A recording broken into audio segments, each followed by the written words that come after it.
Okay, so by popular vote, everybody doesn't remember the last part that we did, so we're going to go back to the part before. No, I'm kidding. Yeah, this is where we're up to. We are up to Perek Gimel Eis Hey, Chapter 3, Letter 5, Letter Hey, which in your English edition is going to be on page 48 and 49. Do you know how difficult that would be? It's not even on his phone anymore. Right? You take them off your phone as soon as you get them uploaded? Yeah, once I get them uploaded, which is complicated. Yeah, unfortunately, it's not as simple as it used to be. All right. Okay, let's do it. Okay, so what we talked about until now was that there are two separate times, two very distinct times, or we can even call them areas. There's this world and the world to come. And as he said, there's the world that is this world, which is for the purpose of doing, it's for the purpose of development and growth. And then there's the world to come, which is for the purpose of receiving reward. That's what we're here for. So he said already earlier that the entire world is designed to revolve around us. And when I say us, I mean humans.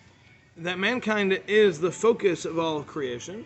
And the entire, every detail of everything that happens and happened in history and in the future, everything is for the purpose of somehow having an effect on mankind.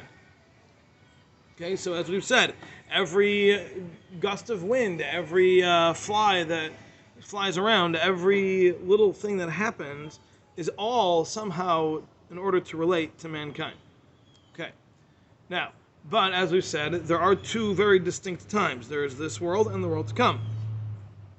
So he's already said that the time that we're here in this world, things are equal. Everything needs to be the same. The balance has to be perfect between the neshama and the body, and also between the circumstances of doing good and those of doing bad. So everything has to be 50-50 in order to have free will in its perfect state. And then we have the world to come, which he hasn't really discussed yet, but he said that is going to be different than this world, because this world, as we've said, is designed for us to be able to do what we need to do, and the world to come is not designed for us to do anything. The world to come is designed for us to receive, and therefore it's going to be built very differently. All right, so that's what we're up to. So let's take a look at what he says. And another thing that we have to know, that behold, mankind, the original man was not like the way we see mankind today.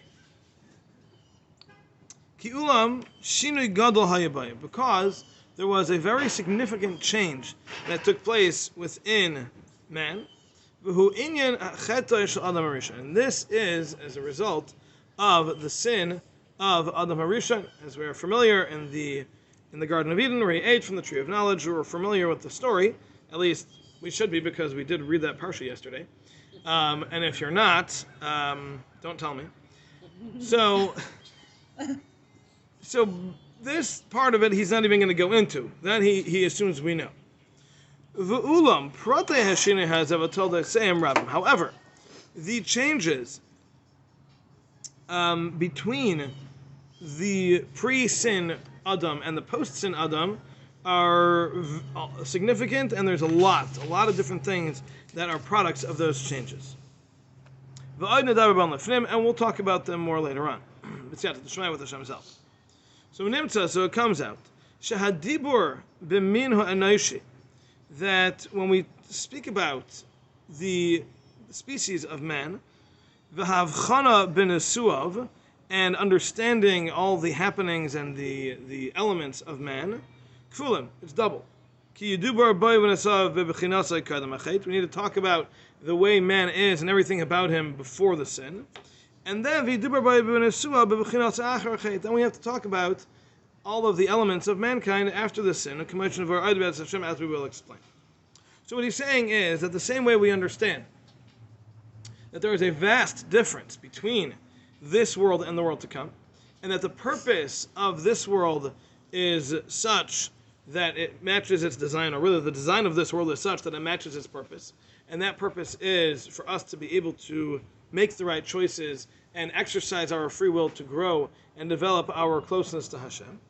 And the world to come is not for that at all. The world to come is for us to experience that closeness as the result of our actions, and therefore everything in the world to come is going to work very differently. So the same way we understand that let's take for example the senses, right? We all have senses in this world. We see, feel, we taste.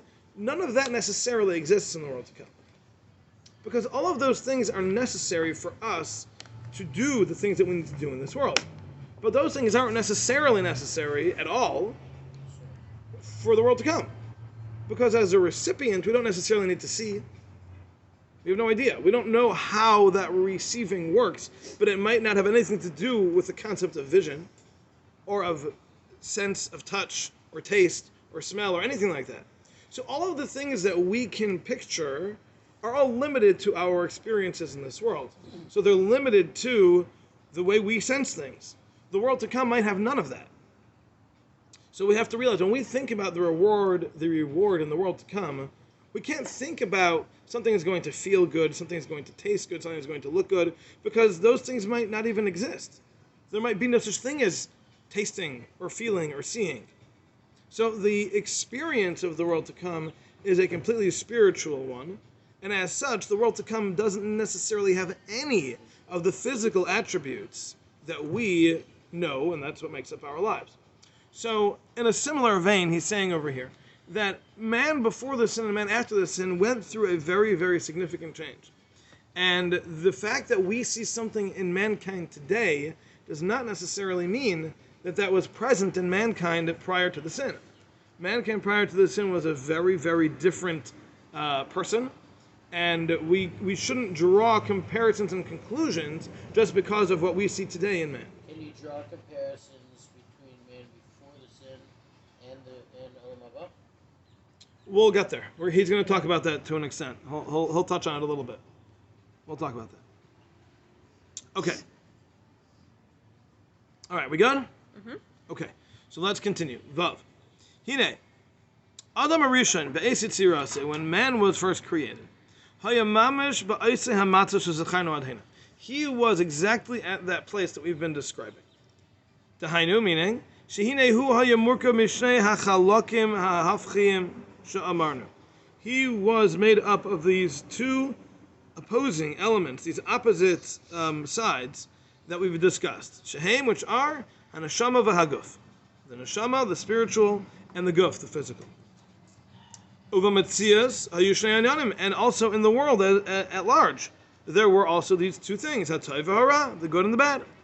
V'hu aimed b'shikul b'neihem, and mankind stood exactly at the point that was between those two. Okay, so he was right in the middle. So this way he could choose. Which side am I going to go to? Am I going to pick this side? Am I going to pick that side? It was an equal choice. V'hine, now behold, obviously he should have chosen that which is good. And then his soul would have been overpowering his body. And his intellect would have overpowered his physicality. And then he would have been complete immediately. And then he would have rested in his perfection forever. Okay? Yes. Okay. The two worlds were created before or after the sin? Before. Before. So Hashem knew that they were going to do that, right? Yes. Okay. Okay. Yeah, that makes more sense. Did he know that? Yes. This, I'm sorry, do you need me to elaborate? No. Yes. So like this Of is one of course. those things that like I think is like a long-standing debate about the idea of free will versus like things being like Predetermined? predetermined. So like he already knows it's gonna happen. but we're gonna choose, and like all these things. So like, what Yeah. would have happened? Would the world this world even exist if they hadn't sinned? Would the world exist if they hadn't sinned? Absolutely.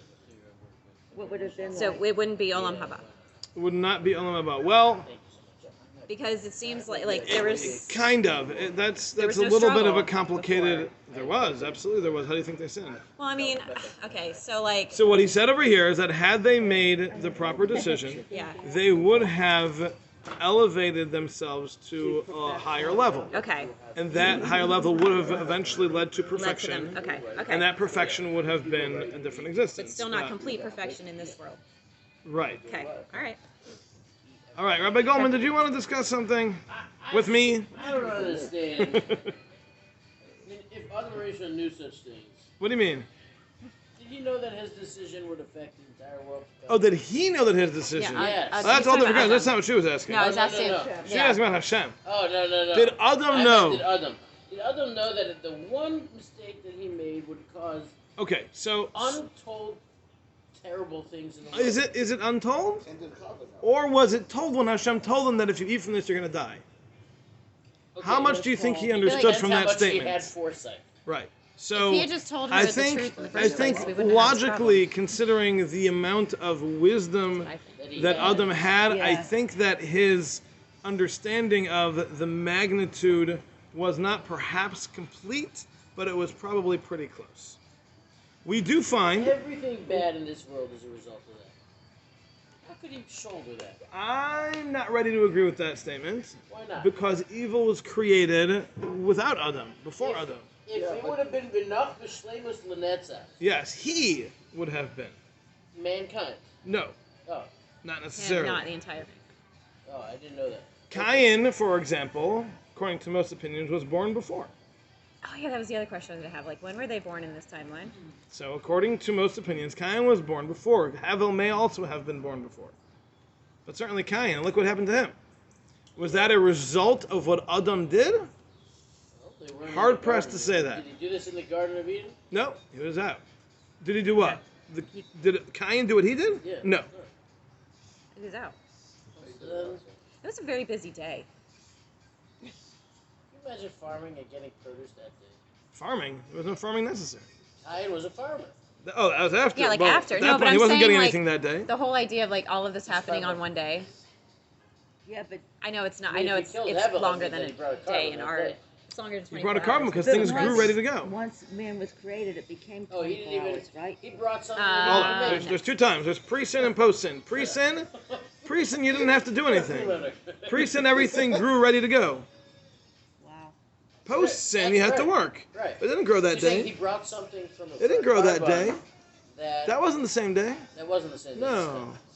He Miketz Yamim. It was at the end of an undisclosed number of days. We don't know when.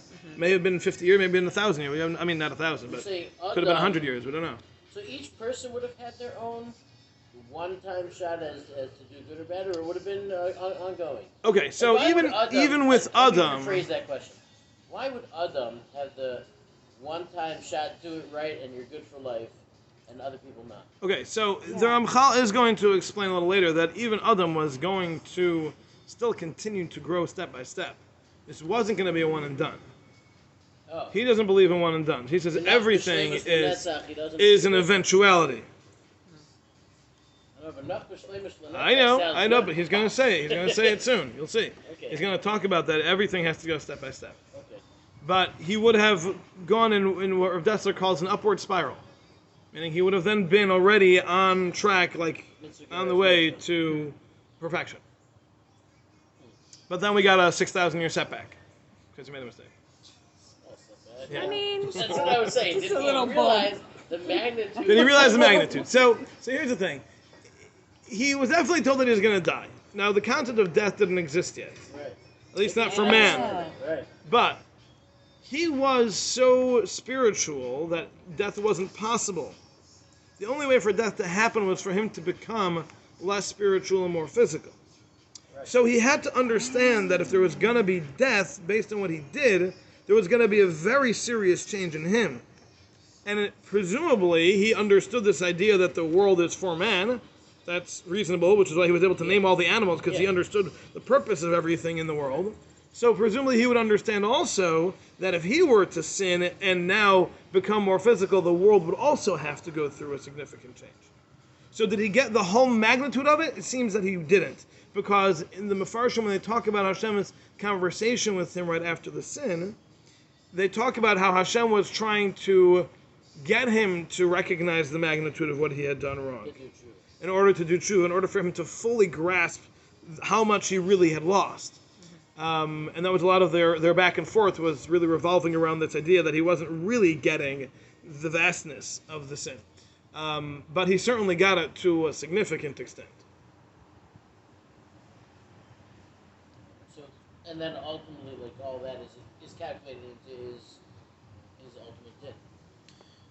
Well, a person's judgment is based on all the factors that Hashem calculates. It's not for us to decide, because the fact that I have a Yetzer Hara today because of what Adam had done, that doesn't take away my culpability, because I am put into a world with a certain amount of choice and a certain set of abilities and capabilities that allow me to fight that fight. Adam was given a completely different set. So, we're all going to be judged based on our specifics. So. What do you have to say for yourself, Doc? You sleeping? It's pretty silent today, Listening. right? Listening. Wow. I'm asking all the questions It's for a him. new skill. All right. New skill. All right. Hone that skill. Hone that skill. Practice. Start at home. Okay. Or I have a I'm just question. stupid. Yes. So from what you just said, does man, woman, have the ability to choose everything that's right, or no? Yes. We do. We have that. Absolutely. Okay. Absolutely. That's not stress-inducing at all. Okay. Okay. All right. So, No big deal. Just make the right choice. that's right. Just Every We time. have that ability. We were given. That's right. We were given that ability. Okay. yeah. Absolutely. That's right. Okay.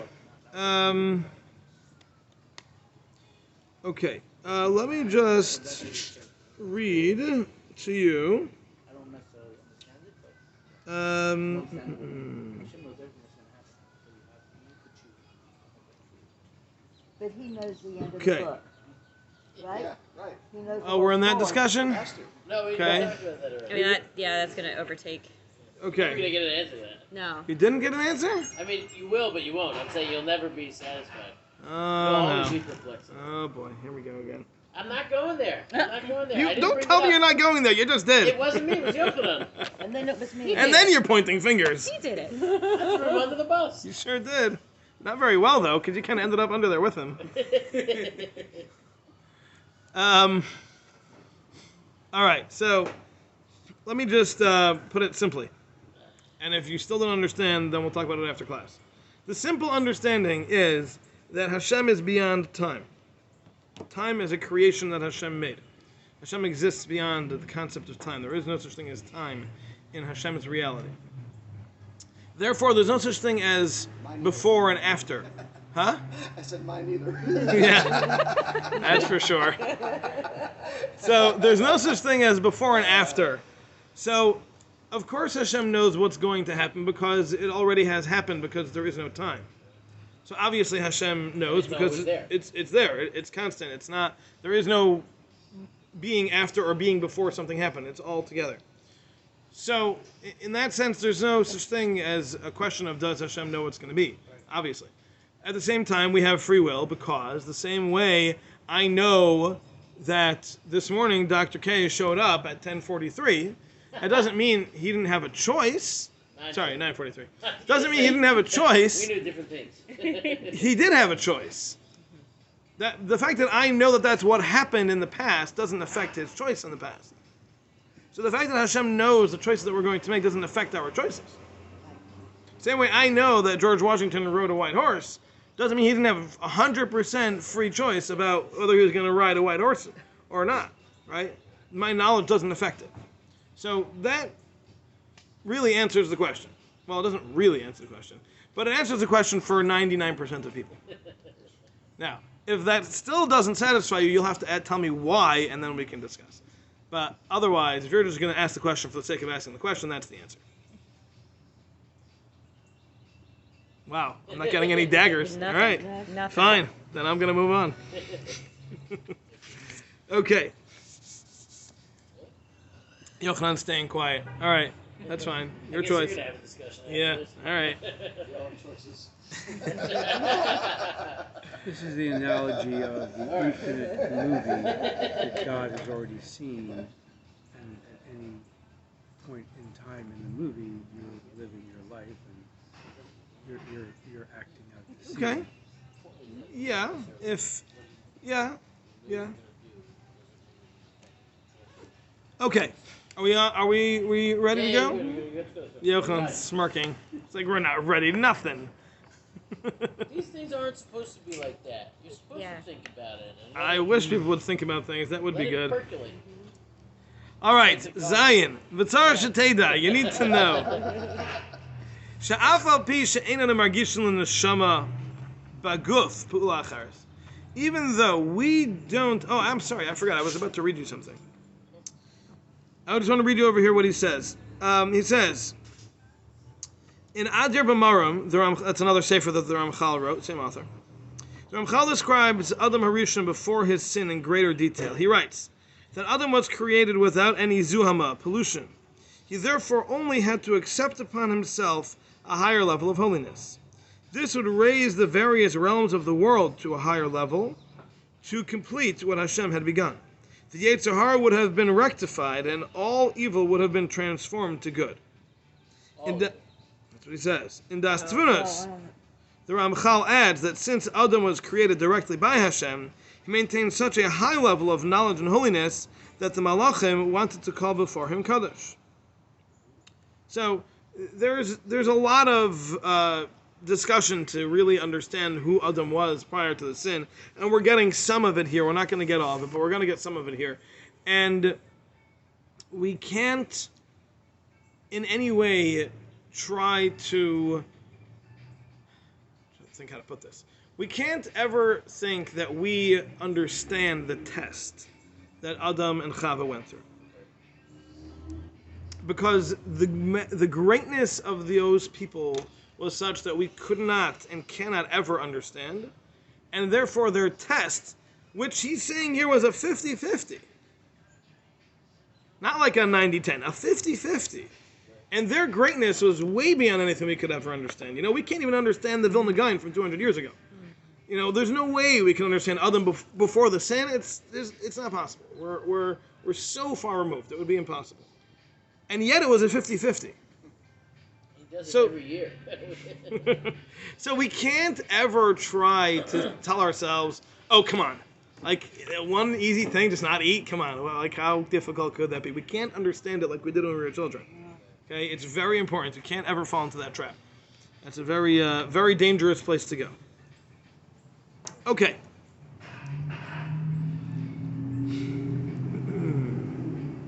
Just the fact that for us it's not a question, and for him it was 50-50 shows that we don't understand what the problem is. Yeah. Okay. Good? Are we? Yeah. All right, so let's continue. Again. Zion. Take 3. But you need to know. Even though we don't feel any difference within the body because of the presence of the neshama, zulas, other than hachiyus v'haskala, the fact that we are alive, and the fact that we have intelligence, meaning that's, as far as we feel, that's all we feel of the neshama. We don't feel more than that. We don't feel the things that it's accomplishing. Hine be'emes, the truth is, yesh bechuka shetezachech etzem haguf v'chamrei. The neshama really has the ability to cleanse the body itself and its physicality, v'ta'aleyu ilay achar ilay, and it can actually raise the body up level after level, elevation after elevation, to the point that the body will be able to experience the pleasure of the world to come together with the neshama as one. How about that, huh? Yeah. So Ramchal just said that the body is actually capable of being cleansed and purified and elevated to the point that it can exist simultaneously, side by side, with the neshama in the world to come. Now remember how we started the This class. is like that Gemara in Shabbos. That you're not going to need That Moshe Rabbeinu said to the Malachim that we have the chance to do mitzvahs. That's what he meant. In other words, when Hashem said, "You answer the Malachim why Yeah. you should get the Torah," Yeah. and Moshe Rabbeinu said, "You can't do keep it of aim. Right. You can't do respecting your parents." Yeah. Right. So the mirror. So I heard from Dustin Finkel. He said that Gemara means that we have the ability to be even greater than Malachim through our mitzvahs of keep it of aim. We Right. can become greater than Malachim Right. because our body, even that's what he meant. That we can even take the physical Mm-hmm. and Elevate make it and Interesting. elevate it to a point. Okay. Shkoyach. I also remember learning that if you commit a sin of some kind, it mirrors in your body in Shemayim, whatever that means. Yeah. Like if you do something wrong with your hands, you would be missing Right. Right. part of your hand. Or Right. something wrong It with affects that part of your spiritual existence. Yikes. Right. Right, but so is that more in a spiritual form? Or is Yeah, that- that's totally spiritual because what we're discussing here is the body that's been perfectly elevated. It's even the physical part. Right. Yeah. Right. Okay, so let's understand. Remember how we started this class. We started the class by reiterating that the world to come and this world are so different that anything that we understand in this world